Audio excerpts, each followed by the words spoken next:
Tallinlane Vjatšeslav Kudrjavtsev näitas, kui tugev võib olla inimese vaimne ja füüsiline vastupanuvõime. Смотрите настоящее стекло.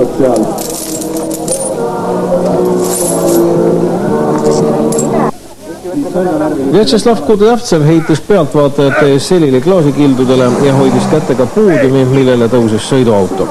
Kudrjavtsevi sõnul on selliste trikkide tegemiseks tarvis mitte ainult jõudu, vaid ka vaimset häälestatust. Esinemiseks Valgas valmistus ta rohkem kui kuu. Ühtlasi võttis Kudrjavtsev enda kanda kogu ürituse riski. Valgas sai täna näha teistki trikki. Taas heitis Vjatšeslav Kudrjavtsev selili klaasikildudele. Seekord asetati tema rinnale betoontala, mis paari haamrilöögiga purustati.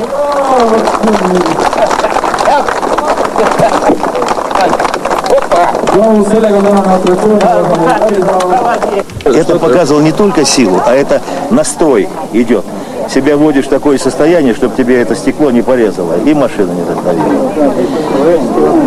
Это просто человеческие возможности, сила духа и тела.